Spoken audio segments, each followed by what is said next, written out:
poderia começar iniciando falando sobre o desenvolvimento desse projeto, porque você contou no bate-papo que é um projeto que está em fase de concepção há 5 anos e que foi feito de maneira totalmente independente, envolvendo amigos próximos. Você poderia contar como foi todo esses anos? Olha, eu tentei durante 4 anos ganhar todos os editais. E durante 4 anos eu vi não. E via sempre os mesmos cineastas ganhando os editais. E como eu falei, eu não sou de nenhuma panela, eu me vi extremamente frustrada. Vou falar como começou o filme.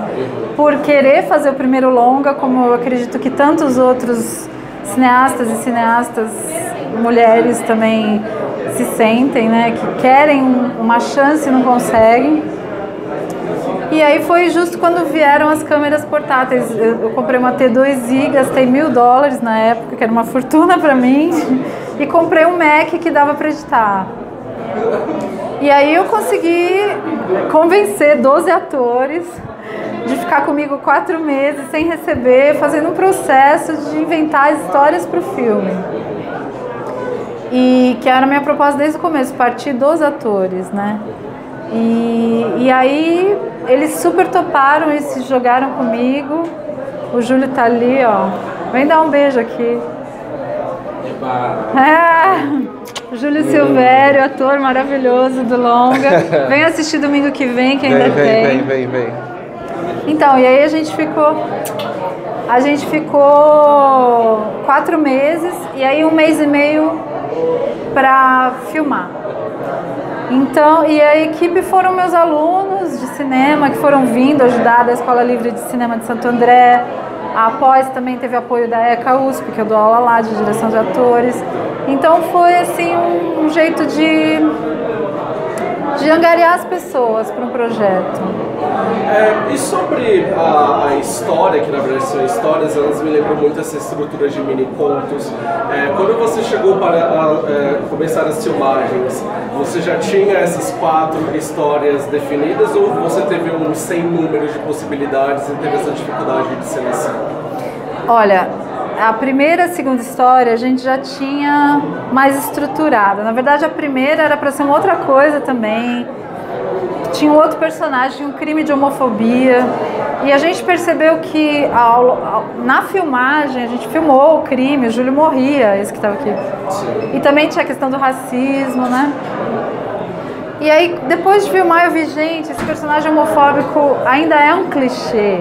Claro que existe, tá cheio de homofóbico aí, mas a gente foi descobrindo que era uma história de amor, não era uma história de ódio.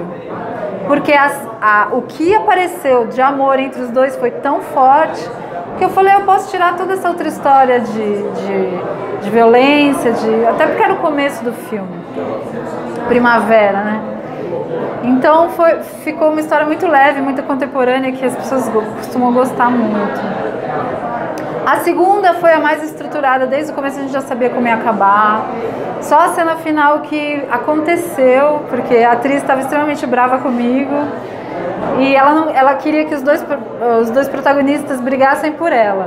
Eu falava, não, essa personagem não é isso. Ela não é a princesa da torre, ela não é a vítima. Ela é uma mulher guerreira, né? Toda essa questão do feminino que trabalha, que se prostitui, né? E aí ela estava tão frustrada comigo que aquele choro dela no final é raiva. É raiva por estar passando por tudo aquilo, de não ter a história que ela queria que fosse a história dela. E claro que tem a ver também com o personagem dela, que está ali numa situação de frustração, né? A terceira história a gente era baseada numa história real de uma trans, mas também a gente não sabia muito como abordar e estava contando que a gente filmou umas cenas que ficaram meio clichês de sexo entre 2 mulheres. Ficou uma coisa meio sexy time, sabe? E como achar então essa intimidade das duas, foi uma coisa que foi filmando mesmo, que a gente falou, não, então agora vai ser só uma conversa após sexo, não vai ser a trans. Tô te dando exemplo de como foi. E a última não, a última realmente ninguém sabia o que ia acontecer naquela história. Era a equipe toda sem dormir pensando o que podia ser, como é que a gente ia resolver. E claro que ninguém resolveu, mas era assim, vamos filmar, vamos ver o que vai acontecer. Aí foi bem caótico e eu acredito que no melhor sentido, por isso que é a história mais caótica de todas. E editar também foi uma coisa difícil, porque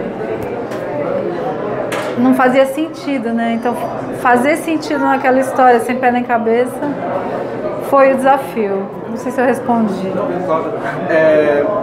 E eu acho que o seu filme comunica muito, principalmente pelo título, né, Intimidade Pública, sobre as relações contemporâneas, né? Você diria que esse foi um tema, um filme condutor para todas essas histórias, ou você também está, por meio delas, pensando em outros comentários e outras discussões? Não, eu acho que a questão política central é como eu vivo a minha vida pessoal em público. Que identidade pública de gênero, de sexualidade é essa, né?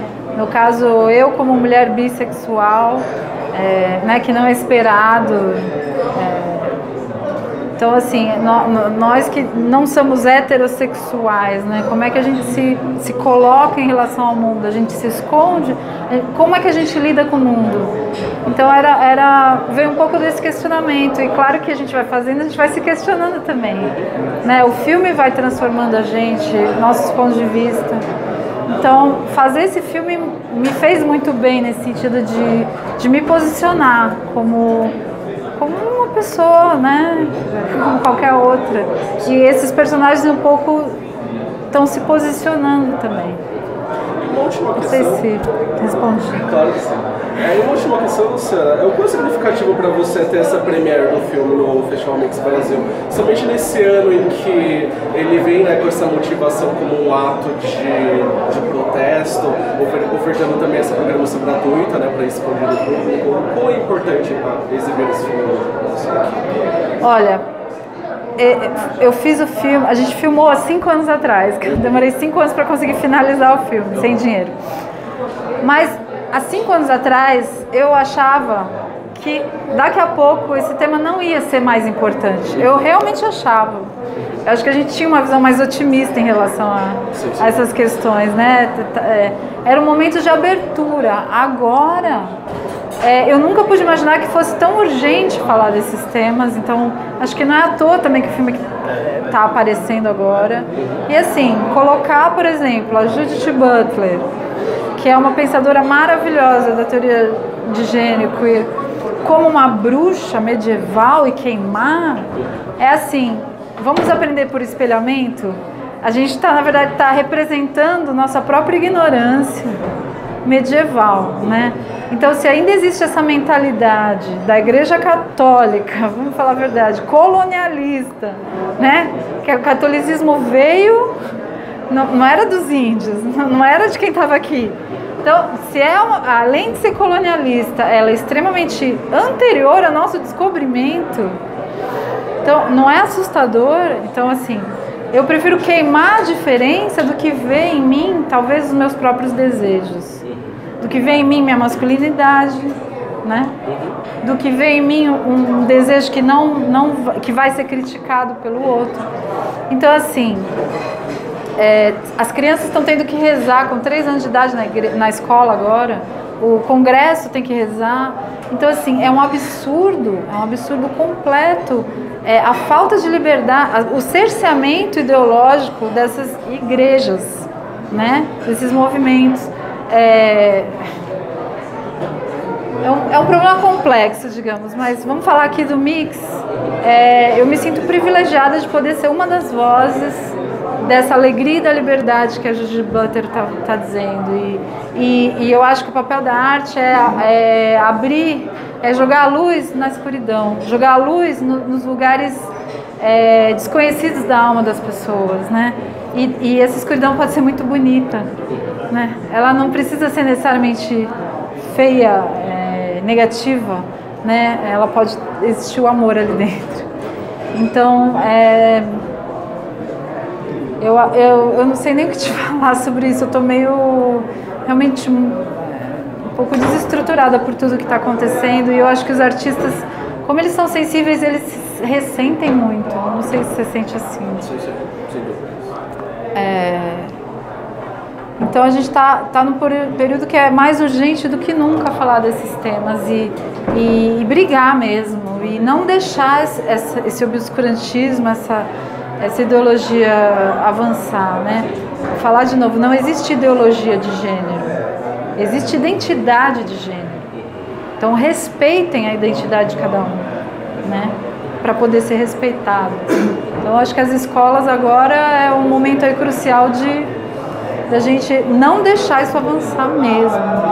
Ai, não sei mais o que dizer. Porque... Não, perfeito. Luciana, muito obrigado, sucesso e obrigado pela disponibilidade. Obrigada a você, viu? Sucesso para o Mix também.